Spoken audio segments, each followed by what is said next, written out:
on April 1st, Game Bread Boxing 4. It's an amazing card. And there's going to be a lot of showmanship. I think you'll enjoy it. Oh, the lineup is fantastic. It's not your grandpa's boxing. People are allowed to be individuals. It's a lot of MMA guys. Roy Jones Jr., believe it or not, is still fighting. I was just working with him. He looks phenomenal for 53. Makes me at 43 feel like a piece of shit. Because it is ridiculous how that man can move. He doesn't look phenomenal for 53. He looks phenomenal. He just happens to be 53. Exactly that. It doesn't make sense. Yeah. I'm with you on that. And he's a speed guy too. So usually, the George Foreman's, the big burly, power guys, they could fight when they're 50. The speed guys usually can't. But this guy is fast as fuck. Still. That's how good he is.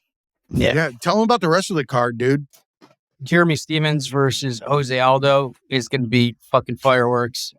Jacare versus Vitor Belfort, Pro Gonzalez and Gina Mazzani. They just signed Joe Riggs. I forgot who he's fighting. But they're taking the most exciting MMA people and just letting them go in there and throw their hands and try to put some entertainment back in boxing. Jorge Masvidal started in backyard boxing with Kimbo Slice when he was a teenager. And it's one of those guys that just stayed, just relevant. And everyone thought he would be like a journeyman type at one point in his career. And then he fucking turned it on and started whipping everybody's ass. He was just biding his time. And, the guy he's pretty amazing to watch him maneuver and work. And, he wants to, give people what they want. And I think these cards are going to be good, and there's a lot more coming behind it. Boxing's always fucked itself, so outside people are getting involved now that love it and just didn't want to watch it continuously. Just run by the same people. It's like our government. You got two sides running it, and you have to pick one. Lesser of two evils. It's pretty much how boxing's always been. 2 to 3 sides control everything. They don't get along. They're selfish, and they never give the fans what they want. Now other people have some money and some power and they're getting involved. So Game Bread, watch it. That's fucking so badass to me because that means they're going to go out and just be wars. All out wars are the fucking best. Yeah.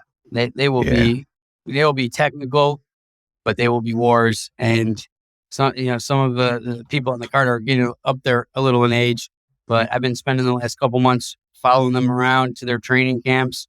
And, one thing I could say is they're all training much smarter, than the old iron sharpens iron methods. They do tons of recovery.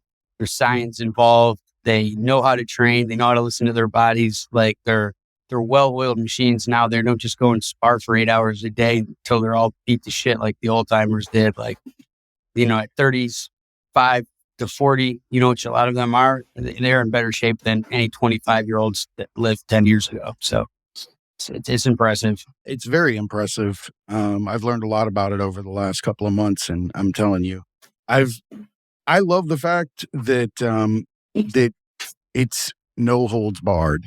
It is. It's I've spent the last 20 years in MMA. Boxing was my first love. I've dabbled in boxing jobs throughout my career. Top Rank here or HBO there. For a few days. And, I've always loved it. I've been working with Stitch Duran, doing his documentary for the last 3 years.